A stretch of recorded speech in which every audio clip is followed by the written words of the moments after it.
नमस्कार मंडळी, स्वागत आहे परत एका नवीन ब्लॉगमध्ये। कसे आहात सगळे? बरं, मला एक गोष्ट सांगा, तुमचे कधी स्वप्न पूर्ण झालेले तुम्ही पाहिलेत का? आपण आयुष्यामध्ये नेहमी स्वप्नांच्या मागे धावतो, काही जणांना बिना स्वप्नाचे आयुष्य जगतात। हे सगळं मी आज यासाठी सांगतेय कारण आज खूप वर्षानंतर, खूप दिवसाच्या प्रतीक्षेनंतर माझं जे स्वप्न होतं, वन ऑफ माय ड्रीम, असं नाही की माझं एकच स्वप्न होतं, त्याच पूर्ण झालेलं आहे। जे असतं ना की आपली एक बकेट लिस्ट, की आज या बकेट लिस्टमध्ये माझं असं आहे की बाबा मला ही गोष्ट करायची, मला या व्यक्तीला भेटायचे, मला हे अचीव करायचं आहे। फायनली ती गोष्ट माझ्या आयुष्यात आलेली आहे। माझी जी विश होती खूप दिवसापासून, ती म्हणजे संभाजीनगरची बेस्ट आणि एकदम गॉर्जियस क्रिएटर, ती म्हणजे बिंदास काव्या। तर काल दांडिया खेळण्यासाठी मी गेले होते, तर तिथे बिंदास Kavya as a guest of honour आली होती आणि तिला पाहून मी इतकी एक्सायटेड झाले। तुम्ही व्हिडिओमध्ये माझ्या चेहऱ्यावरची स्माईल, माझी एक्साइटमेंट, त्यानंतर मला इतकं असं गुजबम्स येऊ लागले ना की मी समोर काव्याला पाहिलं। ॲक्च्युली झालं असं की मी घरी आरामशीर झोपले होते, स्वयंपाक वगैरे चालू होता आणि असा काहीच प्लॅन नव्हता गरबाला जाण्यासाठी। मी इथे 8 दिवसापासून गरबा खेळायला येते, पण आज मात्र मी कॅन्सल केला कारण आज तब्येतही बरी नव्हती आणि घरी इन-लॉज आलेले आहेत, त्यामुळे मी म्हटलं चला आज गरबा खेळायला जाऊ नये। सहज 7 वाजेच्या दरम्यान फोन घेऊन बसले होते, तेव्हा मला एक क्लिप आढळली। त्याच्यामध्ये असं होतं की बिंदास काव्या या ठिकाणी आज गेस्ट ऑफ ऑनर म्हणून येणार आहे आणि मी इतकी एक्सायटेड झाले। इतक्या दिवसापासून मी तिची वाट बघत होते की मला ती कधी भेटेल। एका सिटीमध्ये आम्ही राहतो आणि ती खूप मोठी एक फेमस क्रिएटर आहे, यूट्यूबर आहे। त्यानंतर आता ती ॲक्टिंग सुद्धा करते आणि काही दिवसापूर्वी ती मुंबईला गेली होती, तेव्हा मात्र माझं मन खूप खूप खूप अपसेट झालं होतं। मला असं वाटायला लागलं होतं की आता ती मुंबईला गेलेली आहे आणि आता मी काय तिच्याशी भेटू शकणार नाही। पण 2 दिवसापूर्वी असं झालं की मी गेले होते कर्णपुरा यात्रेमध्ये आणि कर्णपुरा यात्रेमध्ये त्याच दिवशी काव्यासुद्धा तिथेच होती आणि ही गोष्ट मला काव्याचा व्लॉग पाहून लक्षात आलं आणि तिथेसुद्धा मला वाईट वाटलं। म्हटलं यार, काव्या इतक्या जवळ येते आणि मला भेटत का नाही, आणि मी अपसेट झाले।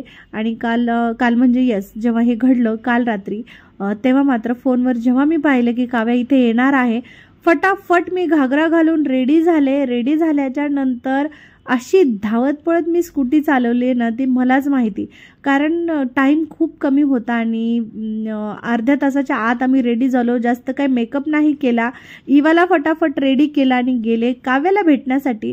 आणि गेल्यानंतर माझ्याकडे पास नव्हता, मी फर्स्ट टाइम पास काढून कुठेतरी गेले होते।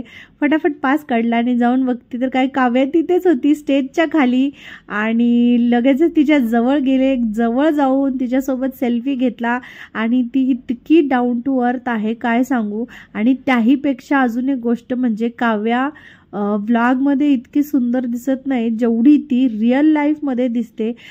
इतकी ब्युटिफुल आहे ती की कायच सांगू। आज पहिल्यांदा मला एखाद्या मुलीला पाहून असं वाटलं की ही माझी क्रश तर नाही ना, कारण ती इतकी क्यूट, इतकी प्रिटी दिसते आणि तिच्याहूनही प्रिटी तिची आई आहे। मी आज तिच्या आईला, वडिलांना, तिच्या आजी आजोबांना सगळ्यांना डोळ्यांनी समोर पाहिलं।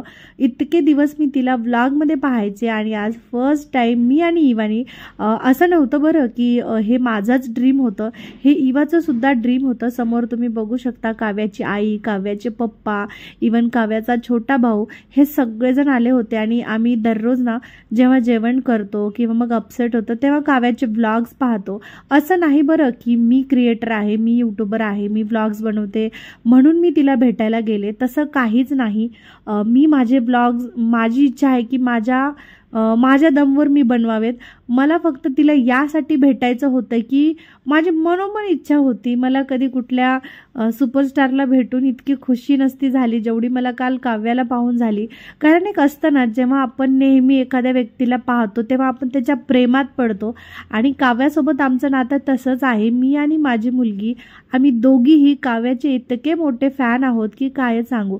तसे तर लाखो करोडो लोक तिचे फॅन आहेत, पण मला असं वाटतं की मी सगळ्यात मोठी तिची फॅन आहे आणि सेकंड नंबरला माझी मुलगी. बघू शकता इथे मी डान्स वगैरे विशेष काही केला नाही, माझं मनच लागत नव्हतं.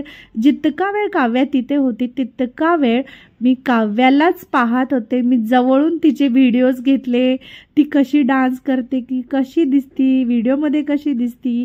त्यानंतर पूर्ण प्रोग्राम होईपर्यंत तिथे बक्षीस वितरण झालं, सगळ्यांनी डान्स केला, पण मी मात्र काहीच केलं नाही. मी फक्त काव्याकडे पाहत राहिले. त्यानंतर इवा खूप दमली होती. ती म्हणे मम्मा आता मला उचलून घे. तिला उचलून घेतलं. ती जरा किटकुट करत होती कारण मी तिला झोपेतून उठून आणलं होतं. म्हटलं इतक्या घराजवळ आली आहे ती आणि असा चान्स आपण मिस नाही करणार. आणि बघू शकता मी तुम्हाला व्लॉगमध्ये याच्या अगोदर इतकी खुश कधीच दिसली नसेल. तुम्ही माझे कुठलेही व्लॉग उचलून बघा, मी इतकी खुश कधीच झाले नव्हते. आज माझं फायनली ड्रीम पूर्ण झालेला आहे काव्याला भेटण्याचा. आणि त्यातल्या त्यात मला खूप छान छान मी फोटोजसुद्धा तिच्यासोबत काढलेले आहेत. इवन मी तिच्या पॅरेंट्सशी छान छान गप्पा मारलेल्या आहेत. मी तिच्या आईलासुद्धा बोलले. इवन तिची आईसुद्धा यूट्यूबर आहे, त्यासुद्धा खूप छान व्लॉग्स बनवतात. सो मी तिच्या आईलासुद्धा सांगितलं माझ्या मनातली गोष्ट की मी तुमची खूप मोठी फॅन आहे. आणि माझ्या आयुष्यात 30 years of my life me first time कोणाला तरी असं बोलले होते की मी तुमची खूप मोठी फॅन आहे. त्यानंतर काव्या बक्षीस वितरण करत होती. थोडासा वेळ होता आणि तेवढ्या वेळेमध्ये मी थोडेसे फोटोशूट करून घेतले, थोड्याशा रील काढल्या आणि आता त्या सगळ्या रील, त्या सगळ्या फोटोज मी तुम्हाला लवकरच इंस्टाग्राम, फेसबुकवरती अपलोड करेन. तर इथे सगळ्यात शेवटचा हा मोमेंट आहे जेव्हा काव्या आता घरी जाण्यासाठी निघाली होती आणि ऑलमोस्ट सगळेजण घरी जात होते, खूप कमी लोक होते. म्हटलं चला चान्स भेटला तर तिच्या फॅमिलीशी, पॅरेंट्सशी भेटू. आणि खरंच तसं झालं. इथे तिच्या आईशी मी बोलले, तिच्या आईने मला हग केली. मला इतकं बरं वाटलं. तिची फॅमिली इतकी डाऊन टू अर्थ आहे की काय सांगू. आता तुम्हाला वाटत असेल की मी तिची फॅन आहे म्हणून असं म्हणते, मी जरी तिची फॅन नसते ना तरी ती इतकी डाऊन टू अर्थ आहे. तुम्ही बघू शकता इवा इथे तिची वाट बघत होती. एनिवे अशा प्रकारे आजचा पूर्ण दिवस इतका हॅपी आणि इतका मस्त गेला की काय सांगू.